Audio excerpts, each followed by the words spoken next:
ਤੰਗ ਦਿਲੀ ਨੂੰ ਜਦੋਂ ਦਾ ਦੂਰ ਕੀਤਾ, ਜੇ ਮੈਂ ਖੁਸ਼ ਨਹੀਂ ਤੇ ਹੈਰਾਨ ਵੀ ਨਹੀਂ।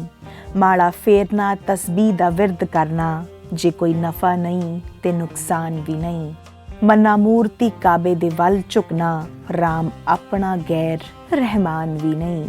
ਜਦੋਂ ਖਿਆਲ ਆਉਂਦਾ ਉਹਦੀ ਬੰਦਗੀ ਦਾ, ਰਹਿੰਦਾ ਨਹੀਂ ਹਿੰਦੂ ਮੁਸਲਮਾਨ ਵੀ ਨਹੀਂ। ਉਹ ਖੁਦਾ ਮੇਰਾ, ਮੈਂ ਖੁਦਾਈ ਉਹਦੀ ਯਾਦ ਬਿਨ ਹੋਰ ਧਿਆਨ ਵੀ ਨਹੀਂ।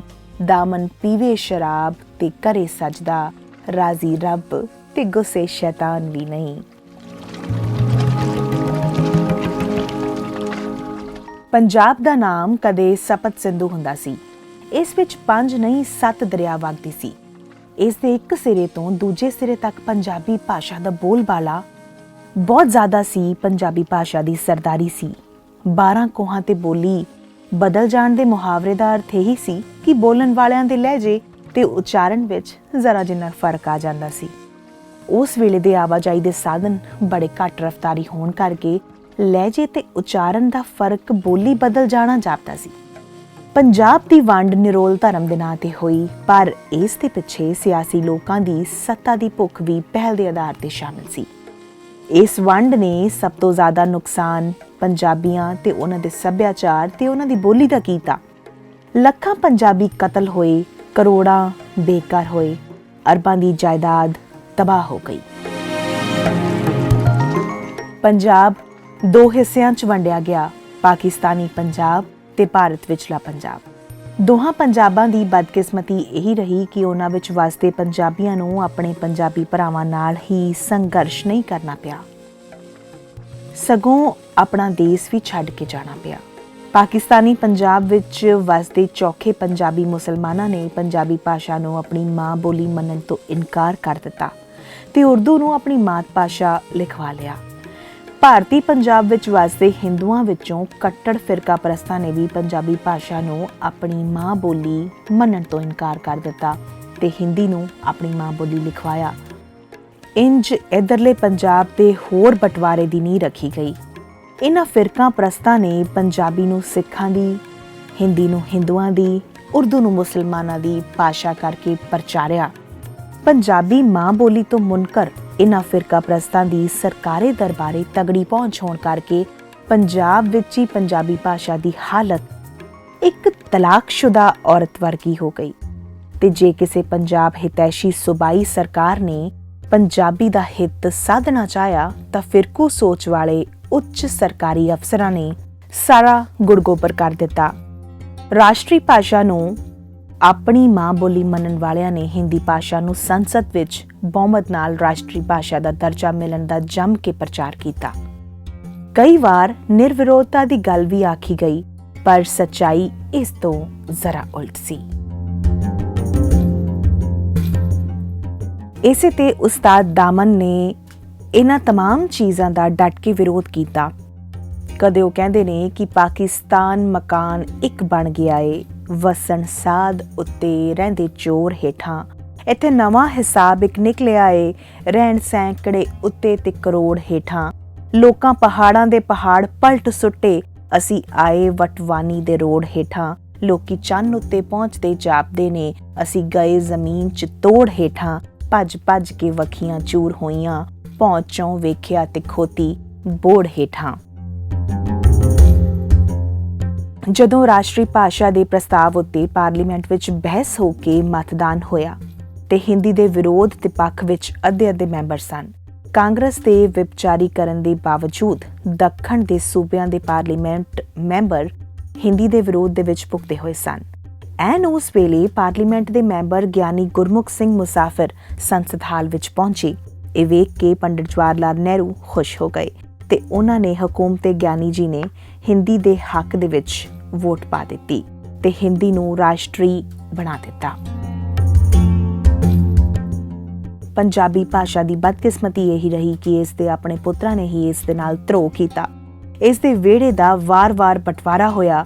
1947 ਵਿੱਚ ਪੰਜਾਬ 2 ਹਿੱਸਿਆਂ 'ਚ ਵੰਡਿਆ ਗਿਆ, ਪਾਕਿਸਤਾਨੀ ਪੰਜਾਬ ਤੇ ਭਾਰਤੀ ਪੰਜਾਬ। ਭਾਰਤੀ ਪੰਜਾਬ ਦਾ ਫਿਰ ਬਟਵਾਰਾ ਕੀਤਾ ਗਿਆ, ਹਿਮਾਚਲ ਤੇ ਹਰਿਆਣਾ ਹੋਂਦ ਵਿੱਚ ਆਇਆ। ਸੱਤਾਂ ਦਰਿਆਵਾਂ ਦੇ ਦੇਸ਼ ਦੀ ਭਾਸ਼ਾ ਸੌੜੀ ਰਾਜਸੀ ਸੋਚ ਅਧੀਨ ਕੁਝ ਜ਼ਿਲ੍ਹਿਆਂ 'ਚ ਸਮੇਟ ਦਿੱਤੀ ਗਈ। ਨਵੇਂ ਬਣੇ ਰਾਜਾਂ 'ਚ ਪੰਜਾਬੀ ਨੂੰ ਮੂਲੋਂ ਖਤਮ ਕਰ ਦਿੱਤਾ ਗਿਆ। ਹੁਣ ਪੰਜਾਬੀ ਭਾਸ਼ਾ ਇੱਧਰਲੇ ਤੇ ਉੱਧਰਲੇ ਪੰਜਾਬ ਦੀ ਭਾਸ਼ਾ ਰਹਿ ਗਈ ਹੈ ਦੋਸਤੋ। ਦੋਹਾਂ ਪੰਜਾਬਾਂ 'ਚ ਬੋਲੀ ਜਾਂਦੀ ਪੰਜਾਬੀ ਨੂੰ ਲਿਖਣ ਲਈ ਵੀ ਸ਼ਾਹਮੁਖੀ ਤੇ ਗੁਰਮੁਖੀ ਲਿਪੀ ਦੋਹਾਂ ਦੇ ਵਿੱਚ ਕੋਹਾਂ ਦੀ ਦੂਰੀ ਸੀ। ਇਹੀ ਕਾਰਨ ਸੀ ਕਿ ਇੱਧਰਲੇ ਤੇ ਉੱਧਰਲੇ ਪੰਜਾਬ ਵਿੱਚ ਰਚੇ ਜਾਂਦੇ ਸਾਹਿਤ ਤੋਂ ਦੋਹਾਂ ਪਾਸਿਆਂ ਦੇ ਪਾਠਕ ਅਣਭਿੱਜੀ ਰਹਿ ਗਏ, ਇੱਕ ਦੂਜੇ ਦੀਆਂ ਭਾਵਨਾਵਾਂ ਤੋਂ ਅਣਜਾਣ ਹੋ ਗਏ। ਲਿਪੀਆਂ ਤੋਂ ਜਾਣੂ ਨਾ ਹੋਣ ਕਰਕੇ ਪਾਠਕਾਂ ਤੇ ਲੇਖਕਾਂ ਵਿਚਲੀ ਦੀਵਾਰ ਵਿੱਚ ਕੋਈ ਛੇਕ ਨਾ ਕੀਤਾ ਜਾ ਸਕਿਆ। ਪਾਕਿਸਤਾਨੀ ਪੰਜਾਬ ਵਿੱਚ ਰਚੇ ਜਾਂਦੇ ਸਾਹਿਤ ਨੂੰ ਸ਼ਾਹਮੁਖੀ ਤੋਂ ਗੁਰਮੁਖੀ ਵਿੱਚ ਲਿਪੀਆਂਤਰਣ ਕਰਕੇ ਪੁਸਤਕਾਂ ਛਾਪਣਾ, ਪਾਠਕਾਂ ਦੇ ਰੂਬਰੂ ਕਰਨਾ, ਉਹਨਾਂ ਤੋਂ ਭਰਪੂਰ ਹੁੰਗਾਰਾ ਪ੍ਰਾਪਤ ਕਰ ਲੈਣਾ ਇੱਕ ਜ਼ੋਖਮ ਭਰਿਆ ਕੰਮ ਬਣ ਗਿਆ। ਪਰ ਇਸ ਜ਼ੋਖਮ ਭਰੇ ਕੰਮ ਨੂੰ ਪੰਜਾਬੀ ਦੇ ਮਸ਼ਹੂਰ ਨਾਵਲਕਾਰ ਸਰਦਾਰ ਨਾਨਕ ਸਿੰਘ ਦੇ ਸਪੁੱਤਰ ਸਰਦਾਰ ਕੁਲਵੰਤ ਸਿੰਘ ਸੂਰੀ ਨੇ ਕਰਨ ਦਾ ਉਪਰਾਲਾ ਕੀਤਾ। ਪਾਕਿਸਤਾਨ ਦੇ ਉਰਦੂ ਸ਼ਾਇਰਾਂ ਦਾ ਕਲਾਮ ਗੁਰਮੁਖੀ ਲਿਪੀ ਵਿੱਚ ਛਾਪ ਕੇ ਉਹਨਾਂ ਨੇ ਦੋਹਾਂ ਪੰਜਾਬਾਂ ਦੇ ਪੰਜਾਬੀਆਂ ਨੂੰ ਰੂਹਾਨੀ ਤੌਰ ਤੇ ਨੇੜੇ ਲਿਆਉਣ ਦਾ ਸਲਾਹੁਣਯੋਗ ਕੰਮ ਕੀਤਾ, ਜਿਸ ਦਾ ਸਵਾਗਤ ਦੋਹਾਂ ਪਾਸਿਆਂ ਦੇ ਪੰਜਾਬੀ ਪਿਆਰੇ ਕਰਨਗੇ। ਉਸਤਾਦ ਦਾਮਨ ਦੀਆਂ ਰਚਨਾਵਾਂ ਇੱਕ ਇਸ ਤਰ੍ਹਾਂ ਦਾ ਗੁਲਦਸਤਾ ਨੇ ਜੋ ਸ਼ਾਹਮੁਖੀ ਤੇ ਗੁਰਮੁਖੀ ਲਿਪੀ ਦੇ ਵਿੱਚ ਕੁਲਵੰਤ ਸਿੰਘ ਹੋਰਾਂ ਨੇ ਪੰਜਾਬੀ ਪਾਠਕਾਂ ਦੀ ਝੋਲੀ ਦੇ ਵਿੱਚ ਪਾਏ। ਉਸਤਾਦ ਦਾਮਨ ਨੂੰ ਸ਼ਾਹ ਹੁਸੈਨ, ਬੁੱਲੇ ਸ਼ਾਹ, ਵਾਰਿਸ ਸ਼ਾਹ ਤੋਂ ਬਾਅਦ ਪੰਜਾਬੀ ਦਾ ਸਭ ਤੋਂ ਵੱਡਾ ਸ਼ਾਇਰ ਮੰਨਿਆ ਜਾਂਦਾ ਹੈ। ਇਸ ਗੱਲ ਦੀ ਪ੍ਰੌੜਤਾ ਮਸ਼ਹੂਰ ਉਰਦੂ ਸ਼ਾਇਰ ਜਨਾਬ ਫੈਜ਼ ਅਹਿਮਦ ਫੈਜ਼ ਨੇ ਇੱਕ ਮਹਿਫਿਲ ਦੇ ਵਿੱਚ ਬੜੇ ਸਪਸ਼ਟ ਸ਼ਬਦਾਂ ਦੇ ਵਿੱਚ ਕੀਤੀ ਸੀ। ਉਸਤਾਦ ਦਾਮਨ ਦਾ ਜਨਮ ਮੁਹੱਲਾ ਚੌਂਕ ਮਤੀਦਾਸ ਲਾਹੌਰ ਦੇ ਵਿੱਚ ਨਿਵਾਸ ਕਰਦੇ ਜਨਾਬ ਮੀਰਾ ਬਖਸ਼ ਦੇ ਘਰ ਮਾਤਾ ਕਰੀਮ ਬੀਬੀ ਦੀ ਕੁੱਖੋਂ 4 ਸਤੰਬਰ 1911 ਨੂੰ ਹੋਇਆ ਸੀ। ਉਹਨਾਂ ਦਾ ਨਾਮ ਚਿਰਾਗਦੀਨ ਰੱਖਿਆ ਗਿਆ। ਚਿਰਾਗਦੀਨ ਤੋਂ ਉਸਤਾਦ ਦਾਮਨ ਦਾ ਸਫ਼ਰ ਵੀ ਬੜਾ ਦਿਲਚਸਪ ਤੇ ਸਿੱਖਿਆਦਾਇਕ ਹੈ। ਉਹ ਜਮਾਂਦਰੂ ਸ਼ਾਇਰ ਸੀ। ਬਾਲ ਵਰੇਸੇ ਤੋਂ ਉਹਨਾਂ ਨੂੰ ਬਾਜ਼ਾਰ ਸਬਜ਼ੀ ਲੈਣ ਲਈ ਭੇਜਿਆ ਜਾਂਦਾ ਸੀ ਤੇ ਆਉਂਦੇ ਜਾਂਦੇ ਛੋਟੇ-ਛੋਟੇ ਮਿਸਰੇ ਉਹ ਜੋੜਦੇ ਰਹਿੰਦੇ ਸਨ, ਜਿਵੇਂ ਸਬਜ਼ੀ ਲਿਆਂਦੀ ਭੱਜ ਕੇ, ਖਾਓ ਸਾਰੇ ਰੱਜ ਕੇ, ਬਾਕੀ ਰੱਖੋ ਕੱਜ ਕੇ। ਉਹ ਮੁਹੱਲੇ ਵਿਚਲੀ ਮਸਜਿਦ ਦੇ ਮੌਲਵੀ ਜੀ ਕੋਲੋਂ ਕੁਝ ਵੀ ਸੁਣਦੇ ਉਹਦੀ ਹੂਬਹੂ ਨਕਲ ਲਾ ਕੇ ਆਪਣੇ ਸੰਗੀਆਂ ਸਾਥੀਆਂ ਨੂੰ ਸੁਣਾ ਕੇ ਉਹਨਾਂ ਦਾ ਮਨੋਰੰਜਨ ਕਰਦੇ ਤੇ ਆਪਣੇ ਫਨ ਦੀ ਦਾਦ ਵੀ ਵਸੂਲਦੇ। ਇਹੋ ਵਾਹ ਚਿਰਾਗਦੀਨ ਤੋਂ ਉਸਤਾਦ ਦਾਮਨ ਤੱਕ ਦੇ ਸਫ਼ਰ ਦਾ ਪਹਿਲਾ ਪੜਾਅ ਹੈ। ਚਿਰਾਗਦੀਨ ਪੜ੍ਹਨ ਪਾਏ ਗਏ। 4ਵੀਂ ਤੱਕ ਪੜ੍ਹਨ ਤੋਂ ਬਾਅਦ ਉਹਨਾਂ ਨੂੰ ਸਕੂਲੋਂ ਉਠਾ ਲਿਆ ਗਿਆ ਕਿਉਂਕਿ ਉਹਨਾਂ ਦੇ ਪਿਤਾ ਜੀ ਰੇਲਵੇ 'ਚ ਨੌਕਰੀ ਕਰਦੇ ਸੀ ਤੇ ਨੌਕਰੀ ਤੋਂ ਬਚਦੇ ਸਮੇਂ ਆਪਣੀ ਦੁਕਾਨ ਤੇ ਦਰਜ਼ੀ ਦਾ ਕੰਮ ਕਰਦੇ ਸੀ। ਜਦੋਂ ਦੁਕਾਨ ਤੇ ਕੰਮ ਜ਼ਿਆਦਾ ਹੋਣਾ ਚਿਰਾਗਦੀਨ ਨੂੰ ਸਕੂਲੋਂ ਉਠਾ ਲਿਆ ਜਾਂਦਾ ਤੇ ਜਦੋਂ ਕੰਮ ਘੱਟ ਹੁੰਦਾ ਤਾਂ ਕਿਸੇ ਨਾ ਕਿਸੇ ਸਕੂਲ ਦੇ ਵਿੱਚ ਦਾਖਲ ਕਰਵਾ ਦਿੱਤਾ ਜਾਂਦਾ। ਇਸ ਤਰ੍ਹਾਂ ਵੱਖ-ਵੱਖ ਸਕੂਲਾਂ 'ਚ ਪੜ੍ਹਦਿਆਂ ਉਹਨਾਂ ਨੇ ਮੈਟ੍ਰਿਕ ਪਾਸ ਤਾਂ ਕਰ ਲਈ, ਪਰ ਇਸ ਦੇ ਨਾਲ ਹੀ ਉਹਨਾਂ ਨੇ ਟੇਲਰਿੰਗ ਦਾ ਬਾਕਾਇਦਾ ਕੋਰਸ ਪਾਸ ਕਰਕੇ ਡਿਪਲੋਮਾ ਹਾਸਿਲ ਕਰ ਲਿਆ। ਲਾਹੌਰ ਦੇ ਮਸ਼ਹੂਰ ਟੇਲਰ ਜਨਾਬ ਮਾਸਟਰ ਵਹਾਬ ਦੀ ਰਹਿਨੁਮਾਈ ਵਿੱਚ ਆਪਨੇ ਕੱਪੜਿਆਂ ਦੀ ਸਿਲਾਈ ਦਾ ਬੜਾ ਚੰਗਾ ਅਭਿਆਸ ਹਾਸਿਲ ਕਰ ਲਿਆ ਸੀ। ਉਹ ਨਵੇਂ ਫੈਸ਼ਨ ਤੇ ਕੋਟ ਪਤਲੂਨ ਅਚਕਨ ਆਦਿ ਸੀਂਦੇ ਸੀ ਜੋ ਲੋਕ ਬੜੇ ਪਸੰਦ ਕਰਦੇ, ਪਰ ਉਹਨਾਂ ਦਾ ਆਪਣਾ ਪਹਿਰਾਵਾ ਖਾਲਸ ਪੰਜਾਬੀ ਹੀ ਰਿਹਾ। ਉਹ ਧੋਤੀ ਕੁੜਤਾ, ਕੁੜਤੇ ਦੇ ਹੇਠਾਂ ਫਤੂਹੀ, ਸਿਰ ਤੇ ਪਰਨਾ, ਮੋਢੇ ਉੱਤੇ ਚਾਦਰ। ਸ਼ੁਰੂ ਤੋਂ ਹੀ ਇਸੇ ਤਰ੍ਹਾਂ ਦਾ ਪਹਿਰਾਵਾ ਉਸਤਾਦ ਦਾਮਨ ਨੇ ਰੱਖਿਆ ਜੋ ਆਖਰੀ ਦਮ ਤੱਕ ਉਹਨਾਂ ਦਾ ਬੇਲੀ ਤੇ ਹਮਚੋਲੀ ਬਣਿਆ ਰਿਹਾ। ਉਹਨਾਂ ਨੇ ਜਵਾਨੀ ਦੀ ਦਹਲੀਜ਼ ਤੇ ਕਦਮ ਰੱਖਿਆ ਕਿ ਹਿੰਦੁਸਤਾਨ ਦੇ ਅੰਦਰ ਆਜ਼ਾਦੀ ਦੀ ਲਹਿਰ ਨੇ ਜ਼ੋਰ ਮਾਰਿਆ ਤੇ ਉਹ ਆਜ਼ਾਦੀ ਦੀ ਲਹਿਰ ਵਿੱਚ ਕੁੱਦ ਪਏ। ਉਹ ਕੱਪੜੇ ਸੀਨ ਵਾਲੀ ਮਸ਼ੀਨ ਚਲਾਉਂਦੇ ਹੋਏ ਨਾਲ ਆਜ਼ਾਦੀ ਦੇ ਗੀਤ ਗਾਈ ਜਾਂਦੇ। ਇੱਕ ਦਿਨ ਮੀਆਂ ਅਖਤਿਆਰ ਖਾਨ ਆਪ ਦਾ ਆਜ਼ਾਦੀ ਬਾਰੇ ਗੀਤ ਸੁਣਦੇ ਨੇ ਤੇ ਅਗਲੇ ਦਿਨ ਹੀ ਮੋਚੀ ਦਰਵਾਜ਼ੇ ਵਿਖੇ ਹੋਈ ਕਾਂਗਰਸ ਦੇ ਜਲਸੇ ਵਿੱਚ ਦਾਮਨ ਸਾਹਿਬ ਤੋਂ ਉਹੀ ਗੀਤ ਜਿਹੜਾ ਸੀ ਉਹ ਸਟੇਜ ਤੇ ਪੇਸ਼ ਕਰਵਾ ਦਿੱਤਾ ਜਾਂਦਾ। ਸਟੇਜ ਉੱਤੇ ਹੋਰਨਾਂ ਲੀਡਰਾਂ ਤੋਂ ਇਲਾਵਾ ਪੰਡਿਤ ਜਵਾਹਰ ਲਾਲ ਨਹਿਰੂ ਵੀ ਮੌਜੂਦ ਸਨ। ਉਹ ਉਸ ਗੀਤ ਦੇ ਰਚਨਹਾਰੇ ਦਾਮਨ ਜੀ ਤੋਂ ਇੰਨੇ ਜ਼ਿਆਦਾ ਪ੍ਰਭਾਵਿਤ ਹੋਏ ਕਿ ਉਹਨਾਂ ਨੇ ਦਾਮਨ ਸਾਹਿਬ ਨੂੰ ਹਰ ਜਲਸੇ 'ਚ ਬੁਲਾਉਣਾ ਸ਼ੁਰੂ ਕਰ ਦਿੱਤਾ ਤੇ ਦਾਮਨ ਦੀ ਆਜ਼ਾਦੀ ਦੀ ਲਹਿਰ ਦੇ ਅਹਿਮ ਰੁਕਨ ਬਣ ਗਈ। ਆਜ਼ਾਦੀ ਮਿਲਣ ਉਪਰੰਤ ਦਾਮਨ ਸਾਹਿਬ ਦੇ ਆਪਣੇ ਹੀ ਪੰਜਾਬੀ ਭਰਾਵਾਂ ਨੇ ਉਹਨਾਂ ਦੀ ਦੁਕਾਨ ਨੂੰ ਅੱਗ ਲਾ ਦਿੱਤੀ। ਜਿਸ ਨਾਲ ਉਹਨਾਂ ਦੇ ਹੱਥ ਲਿਖਤ ਖਰੜੇ ਸੜ ਕੇ ਸਵਾਹ ਹੋ ਗਏ। ਬਹੁਤ ਸਾਰੀਆਂ ਕੀਮਤੀ ਤੇ ਦੁਰਲੱਭ ਕਿਤਾਬਾਂ ਸੜ ਗਈਆਂ। ਇਸ ਘਟਨਾ ਨੇ ਉਹਨਾਂ ਦੇ ਦਿਲ ਤੇ ਦਿਮਾਗ ਤੇ ਬੜਾ ਡੂੰਘਾ ਅਸਰ ਪਾਇਆ ਤੇ ਉਹ ਬਹੁਤ ਗਮਗੀਨ ਤੇ ਉਦਾਸ ਰਹਿਣ ਲੱਗੇ। ਉਹਨਾਂ ਨੇ ਬਾਗਬਾਨਪੁਰਾ ਛੱਡ ਕੇ ਬਾਦਸ਼ਾਹੀ ਮਸਜਿਦ ਦੇ ਇੱਕ ਪਾਸੇ ਡੇਰਾ ਲਾ ਲਿਆ। ਇਹੀ ਹੁਜਰੀ ਕਦੇ ਸ਼ਾਹ ਹੁਸੈਨ ਦਾ ਡੇਰਾ ਹੁੰਦੀ ਸੀ। ਆਜ਼ਾਦੀ ਤੋਂ ਕੁਝ ਸਮਾਂ ਬਾਅਦ ਦਿੱਲੀ ਵਿਖੇ ਮੁਸ਼ਾਇਰਾ ਹੋਇਆ। ਉੱਥੇ ਉਸਤਾਦ ਦਾਮਨ ਹੋਰੀ ਖਾਸ ਮਹਿਮਾਨ ਸ਼ਾਇਰ ਵਜੋਂ ਸ਼ਾਮਿਲ ਹੋਏ। ਉਹਨਾਂ ਨੇ 4 ਮਿਸਰੇ ਪੜ੍ਹੇ ਜਿਨ੍ਹਾਂ ਨੂੰ ਸੁਣ ਕੇ ਸਿਰ ਉੱਤੇ ਰੋਣ ਹਾਕੇ ਹੋ ਗਏ। ਸਟੇਜ ਤੇ ਬੈਠੇ ਪ੍ਰਧਾਨ ਮੰਤਰੀ ਜਵਾਹਰ ਲਾਲ ਨਹਿਰੂ ਵੀ ਅੱਖਾਂ ਭਰਨ ਲੱਗੇ। ਮਿਸਰਾ ਸੀ ਕਿ ਜਾਗਣ ਵਾਲਿਆਂ ਰੱਜ ਕੇ ਲੁੱਟਿਆਏ, ਸੋਏ ਤੁਸੀਂ ਵੀ ਹੋ ਤੇ ਸੋਏ ਅਸੀਂ ਵੀ ਹਾਂ, ਲਾਲੀ ਅੱਖੀਆਂ ਦੀ ਪਈ ਦੱਸਦੀ ਹੈ, ਰੋਏ ਤੁਸੀਂ ਵੀ ਹੋ ਤੇ ਰੋਏ ਅਸੀਂ ਵੀ ਹਾਂ। ਉਸਤਾਦ ਦਾਮਨ ਜੀ ਆਪਣੀ ਮਾਂ ਬੋਲੀ ਤੋਂ ਇਲਾਵਾ ਉਰਦੂ, ਹਿੰਦੀ, ਸੰਸਕ੍ਰਿਤ, ਅੰਗਰੇਜ਼ੀ, ਫਾਰਸੀ, ਬੰਗਲੀ ਭਾਸ਼ਾ ਦੇ ਚੰਗੇ ਜਾਣੂ ਸਨ। ਅਖੀਰਲੀ ਉਮਰੇ ਉਹ ਪਸ਼ਤੋ ਸਿੱਖਣ ਦੀ ਕੋਸ਼ਿਸ਼ ਕਰਦੇ ਰਹੇ। ਇੰਨੀਆਂ ਭਾਸ਼ਾਵਾਂ ਜਾਣਨ ਦੇ ਬਾਵਜੂਦ ਉਹਨਾਂ ਆਪਣੀ ਮਾਤ ਭਾਸ਼ਾ ਪੰਜਾਬੀ ਦੀ ਤਰੱਕੀ ਲਈ ਠੋਸ ਕਦਮ ਚੁੱਕੇ। ਉਹਨਾਂ ਨੇ ਪੰਜਾਬੀ ਅਦਬੀ ਸੰਗਤ, ਮਜਲਿਸ, ਸ਼ਾਹ ਹੁਸੈਨ, ਬੁੱਲੇ ਸ਼ਾਹ ਅਕੈਡਮੀ ਆਦਿ ਸੰਸਥਾਵਾਂ ਦੀ ਸਥਾਪਨਾ ਵੀ ਕੀਤੀ। ਉਹ ਰੇਡੀਓ ਪਾਕਿਸਤਾਨ ਦੀ ਪੰਜਾਬੀ ਸ਼ਾਖਾ ਦੇ ਸਲਾਹਕਾਰ ਵੀ ਸਨ। ਸਾਰੇ ਲੋਕਾਂ ਲਈ ਨਰੋਏ ਚਾਨਣ ਦਾ ਸੁਨੇਹਾ ਲੈ ਕੇ ਆਇਆ ਚਿਰਾਗ ਦੀਨ ਦਾ ਅਦਬੀ ਚਿਰਾਗ ਨਿਰੰਤਰ ਆਪਣੀ ਰੌਸ਼ਨੀ ਵੰਡਦਾ ਰਿਹਾ ਤੇ ਹਨੇਰਿਆਂ ਨਾਲ ਟੱਕਰ ਲੈਂਦਾ ਰਿਹਾ। ਉਹਨਾਂ ਨੂੰ ਕਈ ਤਰ੍ਹਾਂ ਦੇ ਲਾਲਚ ਦਿੱਤੇ ਗਏ, ਪਰ ਦਾਮਨ ਸਾਹਿਬ ਨੇ ਹੱਕ ਸੱਚ ਦਾ ਦਾਮਨ ਕਦੇ ਨਾ ਛੱਡਿਆ। ਉਹ ਪਾਕਿਸਤਾਨ ਵਿੱਚ ਅਜਿਹੇ ਨਿਜ਼ਾਮ ਦੀ ਸਥਾਪਨਾ ਕਰਨਾ ਚਾਹੁੰਦੇ ਸਨ ਜਿਸ ਵਿੱਚ ਮਨੁੱਖ ਹੱਥੋਂ ਮਨੁੱਖ ਦਾ ਸ਼ੋਸ਼ਣ ਨਾ ਹੋਵੇ। ਉਹਨਾਂ ਦਾ ਪੱਕਾ ਵਿਸ਼ਵਾਸ ਸੀ ਕਿ ਬਿਨਾਂ ਇਹ ਨਿਜ਼ਾਮ ਬਦਲੇ ਸ਼ੋਸ਼ਣ ਮੁਕਤ ਨਿਜ਼ਾਮ ਦੀ ਸਥਾਪਨਾ ਕਦੇ ਨਹੀਂ ਕੀਤੀ ਜਾ ਸਕਦੀ। ਉਹਨਾਂ ਇਹ ਵੀ ਲਿਖਿਆ ਕਿ ਦੁਨੀਆ ਹੁਣ ਪੁਰਾਣੀ ਦੇ ਨਿਜ਼ਾਮ ਬਦਲ ਜਾਣਗੇ, ਊਂਠ ਦੀ ਸਵਾਰੀ ਦੇ ਮਕਾਮ ਬਦਲ ਜਾਣਗੇ, ਅਮੀਰੀ ਤੇ ਗਰੀਬੀ ਦਾ ਨਾਮ ਬਦਲ ਜਾਏਗਾ, ਆਕਾ ਬਦਲ ਜਾਣਗੇ, ਗੁਲਾਮ ਬਦਲ ਜਾਣਗੇ। ਉਸਤਾਦ ਦਾਮਨ ਦੀ ਸ਼ਾਇਰੀ ਉਹਨਾਂ ਦੀ ਜ਼ਿੰਦਗੀ ਦੇ ਸੁਚੱਜੇ ਸੰਘਰਸ਼ ਦਾ ਪ੍ਰਤੀਕ ਹੈ। ਉਹਨਾਂ ਨੇ ਪਿਆਰ, ਮੁਹੱਬਤ, ਮਿਲਣ, ਜੁਦਾਈ, ਰੋਸੇ, ਗਿਲੇ ਸ਼ਿਕਵੇ, ਅਮਨ ਸ਼ਾਂਤੀ, ਆਪਸੀ ਭਾਈਚਾਰਾ, ਸਹਿ ਹੋਂਦ, ਸਾਂਝ, ਹਿੰਮਤ, ਬਰਾਬਰੀ, ਅਗਾਂਹਵਧੂ ਵਿਚਾਰਾਂ ਨੂੰ ਆਪਣੀ ਸ਼ਾਇਰੀ ਦਾ ਕੇਂਦਰ ਬਿੰਦੂ ਬਣਾਇਆ। ਪਰ ਉਹਨਾਂ ਦਾ ਪੱਕਾ ਵਿਸ਼ਵਾਸ ਸੀ ਕਿ ਇਰਾਦੇ ਤੇ ਕੋਸ਼ਿਸ਼ ਤੋਂ ਬਿਨਾਂ ਮਨਚਾਹੀ ਮੰਜ਼ਿਲ ਇਨਸਾਨ ਨੂੰ ਕਦੇ ਪ੍ਰਾਪਤ ਨਹੀਂ ਹੋ ਸਕਦੀ। ਉਹ ਲਿਖਦੇ ਨੇ, ਬੰਦਾ ਕਰੇ ਤੇ ਕੀ ਨਹੀਂ ਕਰ ਸਕਦਾ, ਬੰਦਾ ਕਰੇ ਤੇ ਕੀ ਨਹੀਂ ਕਰ ਸਕਦਾ, ਮੰਨਿਆ ਵਕਤ ਵੀ ਤੰਗ ਤੋਂ ਤੰਗ ਆਉਂਦਾ, ਰਾਂਝਾ ਤਖਤ ਹਜ਼ਾਰਿਓਂ ਤੁਰੇ ਤੇ ਸਹੀ, ਪੈਰਾਂ ਹੇਠ ਸਿਆਲਾਂ ਦਾ ਚੰਗ ਆਉਂਦਾ। ਉਸਤਾਦ ਦਾਮਨ ਦੀ ਸ਼ਾਇਰੀ ਆਪ ਮੁਹਾਰੇ ਫੁੱਟੇ ਹੋਏ ਚਸ਼ਮੇ ਵਾਂਗ ਹੈ, ਔਰ ਉਹ ਚਸ਼ਮੇ ਵਿਚਲਾ ਜਿਹੜਾ ਜਲ ਹੈ ਉਹ ਇੰਨਾ ਪਵਿੱਤਰ ਤੇ ਸਿਹਤਮੰਦ ਹੈ, ਸ਼ਿਫਾ ਬਖਸ਼ ਤੇ ਰੂਹ ਦੀ ਪਿਆਸ ਬੁਝਾਉਣ ਵਾਲਾ ਹੈ। ਕੁਝ ਇਸ ਤਰ੍ਹਾਂ ਦੀ ਕਵਿਤਾਵਾਂ ਨੇ ਜੋ ਉਸਤਾਦ ਦਾਮਨ ਦੀਆਂ ਤੁਹਾਡੇ ਨਾਲ ਸਾਂਝੀਆਂ ਕਰਨੀਆਂ ਵੀ ਬਣਦੀਆਂ ਨੇ। ਉਹ ਲਿਖਦੇ ਨੇ ਕਿ ਮੌਤ ਅੱਗੇ ਤੇ ਕਿਸੇ ਦੀ ਜਾ ਕੋਈ ਨਾ, ਜਿੱਥੇ ਜੀ ਚਾਹੇ ਉੱਥੇ ਨੱਪ ਲੈਂਦੀ, ਇਹਨੂੰ ਤੀਰ ਤਲਵਾਰ ਦੀ ਲੋੜ ਕੋਈ ਨਾ, ਸ਼ਾਖਾਂ ਨਾਲ ਇਸ ਸਿਰਾਂ ਨੂੰ ਕੱਪ ਲੈਂਦੀ, ਮੌਤ ਮਾਲਾ ਚ ਗਿਣਤੀ ਨਾ ਵਰੇ ਹੁੰਦੇ, ਹਰ ਉਮਰ ਦਾ ਮਕੂਏ ਠੱਪ ਲੈਂਦੀ, ਵੇਂਦੀ ਨਹੀਂ ਏ ਬੇਵਾ ਯਤੀਮ ਬੱਚੇ, ਜਿਹਨੂੰ ਜੀ ਚਾਹੇ ਉਹਨੂੰ ਨੱਪ ਲੈਂਦੀ। ਉਹ ਕਦੇ ਲਿਖਦੇ ਨੇ ਕਿ ਰਕੀਬ ਤੇ ਅੱਗੇ ਹੀ ਰਕੀਬ ਹੁੰਦਾ ਹੈ, ਹੁਣ ਹਕੀਬ ਵੀ ਬਣ ਰਕੀਬ ਗਿਆ ਏ, ਜਾਨੀ ਜਾਣ ਜਿਹਨੂੰ ਮੈਂ ਜਾਣਦਾ ਸਾਂ ਉਹ ਵੀ ਮੁਖਬਰ ਤੇ ਬਣ ਅਜੀਬ ਗਿਆ ਏ, ਕਿਹਨੂੰ ਆਪਣਾ ਕਹਾਂ ਤੇ ਕਿਹਨੂੰ ਗੈਰ, ਕਿਹਨੂੰ ਬਦਲ ਆਪਣਾ ਮੇਰਾ ਨਸੀਬ ਗਿਆ ਏ, ਇਹਨਾਂ ਦੋਹਾਂ ਨੂੰ ਛੱਡ ਕੇ ਦੇਖ ਦਾਮਨ, ਹੋ ਅੱਲਾ ਦੇ ਤੂੰ ਬਹੁਤ ਕਰੀਬ ਗਿਆ ਏ। ਉਸਤਾਦ ਦਾਮਨ ਦਾ ਸੂਫੀ ਰੰਗ ਜਦੋਂ ਤੁਸੀਂ ਸੁਣਦੇ ਹੋ ਤਾਂ ਇਸ ਤਰ੍ਹਾਂ ਲੱਗਦਾ ਹੈ ਕਿ ਉਹ ਅੱਲਾ ਦੇ ਕਿਸੇ ਨਿਜ਼ਾਮ ਦਾ ਖਾਸ ਬੰਦਾ ਹੈ। ਉਹ ਕਦੇ ਲਿਖਦੇ ਨੇ ਕਿ ਭੁੱਲ ਕੇ ਕਿਸੇ ਨੂੰ ਮੰਦਾ ਨਾ ਬੋਲ ਬੋਲੀ, ਸਾਰੇ ਆਪਣੇ ਨੇ ਉਹਦਾ ਗੈਰ ਕੋਈ ਨਹੀਂ, ਗੈਰ ਕਿਸੇ ਨੂੰ ਕਦੇ ਜੇ ਕਹਿ ਬੈਠੋ ਤੇ ਫੇਰ ਸਮਝ ਲੈ ਤੇਰੀ ਵੀ ਖੈਰ ਕੋਈ ਨਹੀਂ, ਜੇ ਉਹ ਅਰਸ਼ ਤੇ ਫਰਸ਼ ਦਾ ਹੈ ਵਾਰਿਸ, ਜਿਹਦੀ ਜਗ੍ਹਾ ਜੀ ਕਰਦਾ ਉਹ ਸੈਰ ਕੋਈ ਨਹੀਂ, ਮਾਲਕ ਭਰੇ ਝੋੜੀ ਸਾਰੇ ਬੰਦਿਆਂ ਦੀ, ਦਾਮਨ ਉਸ ਦਾ ਕਿਸੇ ਨਾਲ ਵੈਰ ਕੋਈ ਨਹੀਂ।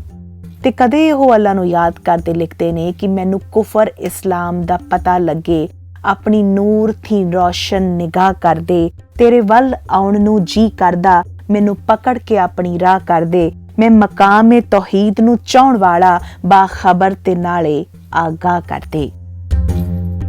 ਇੱਕ ਜਗ੍ਹਾ ਉਸਤਾਦ ਦਾਮਨ ਨੇ ਫਰਮਾਇਆ ਹੈ ਕਿ ਆਮੋ ਸਾਹਮਣੇ ਦੋ ਦੋ ਹੋਣਗੀਆਂ, जेकर हशर दिहाड़े हिसाब होया।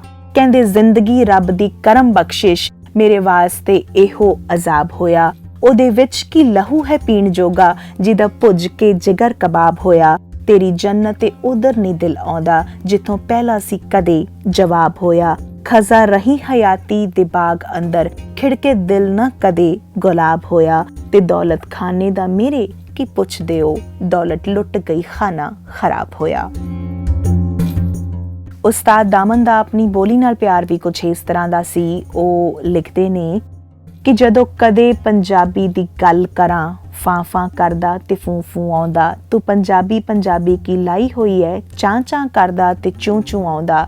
ਤੇ ਕਦੇ ਉਹ ਲਿਖਦੇ ਨੇ ਕਿ ਇੱਥੇ ਬੋਲੀ ਪੰਜਾਬੀ ਹੀ ਬੋਲੀ ਜਾਏਗੀ, ਉਰਦੂ ਵਿੱਚ ਕਿਤਾਬਾਂ ਦੇ ਠਣਦੀ ਰਹੇਗੀ। ਇਹਦਾ ਪੁੱਤ ਹਾਂ ਇੱਥੋਂ ਦੁੱਧ ਮੰਗਣਾ, ਮੇਰੀ ਭੁੱਖ ਇਹ ਪੂਰੀ ਕਰਦੀ ਰਹੇਗੀ। ਇਹਦੇ ਲੱਖ ਹਰੀਫ ਪਏ ਹੋਣ ਪੈਦਾ, दिन ब दिन ਇਹਦੀ ਸ਼ਕਲ ਬਣਦੀ ਰਹੇਗੀ। ਉਦੋਂ ਤੀਕ ਪੰਜਾਬੀ ਤੇ ਨਹੀਂ ਮਰਦੀ, ਜਦੋਂ ਤੀਕ ਪੰਜਾਬਣ ਕੋਈ ਜਾਣਦੀ ਰਹੇਗੀ। ਉਸਤਾਦ ਦਾਮਨ ਦਾ ਮਸਤੀ ਰੰਗ ਬਹੁਤ ਹੀ ਬਾਕਮਾਲ ਹੈ। ਉਹ ਸ਼ਰਾਬ ਦੀ ਮਸਤੀ 'ਚ ਕਦੇ ਲਿਖਦੇ ਨਹੀਂ ਕਿ ਤੂੰ ਪਿਆ ਆਖੇ ਜ਼ਾਹਿਦ ਖੁਸ਼ਕਾ, ਰੱਖੋ ਹੁਸਨ ਨਕਾਬੇ, ਵਿੱਚ ਜਵਾਨੀ ਬੁੱਢੀਆਂ ਸੋਚਾਂ, ਹੋ ਜਾਈਏ ਕੀ ਬਾਬੇ। ਯਾਰ ਮਨਾਣਾ ਤੇ ਮੈਂ ਵੀ ਪੀਣੀ, ਕੀ ਪਿਆ ਮਾਰੇ ਦਾਬੇ। ਪੀ ਕੇ ਮੈਂ ਰੱਬ ਨੂੰ ਲੱਭਾਂ, ਤੂੰ ਪਿਆ ਕਹੀਂ ਸ਼ਰਾਬੇ।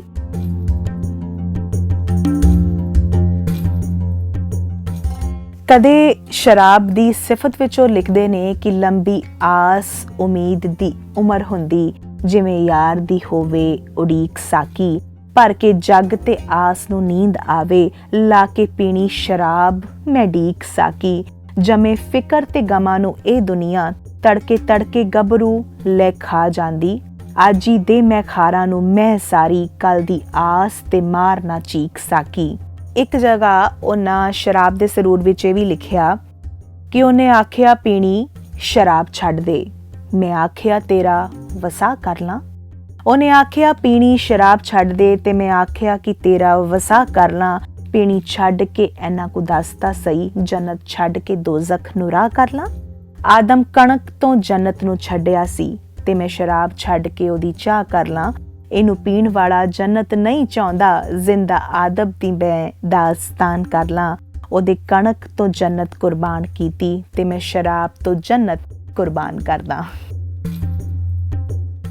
ਕਦੇ ਉਹ ਜਜ਼ਬਾਤੀ ਹੋਏ, ਮਨ ਦੇ ਅੰਦਰ ਦੁੱਖ ਲਏ, ਜ਼ਿੰਦਾਬਾਦ ਉਹ ਪਾਕਿਸਤਾਨ ਵਰਗੀ ਨਜ਼ਮ ਵੀ ਲਿਖ ਦਿੰਦੇ ਨੇ। ਔਰ ਇਹ ਨਜ਼ਮ ਇਸ ਤਰ੍ਹਾਂ ਦੀ ਹੈ ਕਿ ਸੁਣਨ ਵਾਲਾ ਇੱਕਦਮ ਚੌਕੰਨਾ ਹੋ ਕੇ ਬੈਠ ਜਾਂਦਾ ਹੈ। ਉਹਨਾਂ ਲਿਖਿਆ ਕਿ ਚੀਜੀ ਮੰਗਣ ਬਾਲ ਅਵਾਣੇ, ਮੂੰਹ ਵਿੱਚ ਪਾਉਂਦੇ ਵੇਖ ਸਿਆਣੇ। ਰੇਡੀਓ ਉੱਤੋਂ ਸੁਣ ਕਵਾਲੀ, ਅੱਲਾ ਰਾਖਾ ਪੰਜ ਤਨ ਵਾਲੀ। ਜਿੱਧਰ ਵੇਖੋ ਸਿਗਰਟ ਪਾਨ, ਜ਼ਿੰਦਾਬਾਦ ਪਾਕਿਸਤਾਨ। ਚਰਸ ਅਫੀਮ ਦੇ ਠੇਕੇ ਖੁੱਲੇ, ਪੀਓ ਖਾਓ ਤੇ ਲੁੱਟੋ ਬੁੱਲੇ। ਪਾਣੀ ਦਾ ਦਿਓ ਆਪਣੇ ਚੁੱਲ੍ਹੇ, ਸੌ ਜਾਓ ਲੈ ਉੱਤੇ ਜੁੱਲੇ। ਜਗ੍ਹਾ ਜਗ੍ਹਾ ਤੇ ਛੋਲੇ ਨਾਨ, ਜ਼ਿੰਦਾਬਾਦ ਉਹ ਪਾਕਿਸਤਾਨ।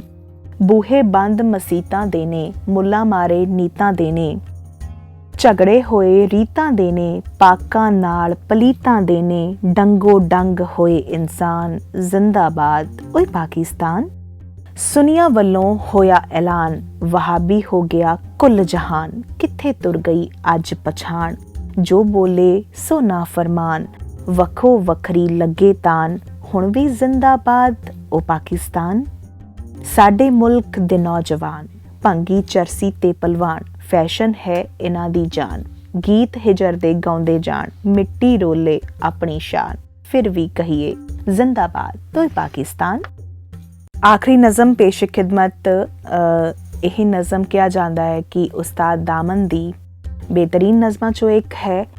ਉਹਨਾਂ ਲਿਖਿਆ ਕਿ ਚਾਂਦੀ ਸੋਨੇ ਤੇ ਹੀਰੇ ਦੀ ਖਾਨ ਤੇ ਟੈਕਸ, ਬੈਠਕ ਡਿਓੜੀ ਚੁਬਾਰੇ ਦਲਾਨ ਤੇ ਟੈਕਸ। ਟੈਕਸ ਲੱਗਿਆ ਦੁਕਾਨ ਮਕਾਨ ਤੇ ਟੈਕਸ, ਬੈਠੇ ਥੜੇ ਤੇ ਲੱਗ ਗਿਆ ਪਲਵਾਨ ਤੇ ਟੈਕਸ। ਅਕਲਮੰਦ ਤੇ ਨਾਲੇ ਹੈ ਨਾਦਾਨ ਤੇ ਟੈਕਸ, ਪਾਣੀ ਪੀਣ ਤੇ ਰੋਟੀ ਖਾਣ ਤੇ ਟੈਕਸ। ਗਏ ਮੁਸਾਫਿਰ ਮਹਿਮਾਨ ਤੇ ਟੈਕਸ, ਅੰਜੀਲ ਉੱਤੇ ਟੈਕਸ, ਕੁਰਾਨ ਤੇ ਟੈਕਸ। ਲੱਗ ਗਿਆ ਦੀਨ ਤੇ ਈਮਾਨ ਤੇ ਟੈਕਸ, ਇਨਸਾਨ ਤੇ ਟੈਕਸ, ਹੈਵਾਨ ਤੇ ਟੈਕਸ। ਦੂਣਾ ਮੋਏ ਤੇ ਜਿਉਂਦੇ ਦੀ ਜਾਨ ਤੇ ਟੈਕਸ, ਇਸੇ ਵਾਸਤੇ ਬੋਲਦਾ ਨਹੀਂ ਦਾਮਨ, ਮਤਾ ਲੱਗ ਨਾ ਜਾਏ ਜ਼ਬਾਨ ਤੇ ਟੈਕਸ।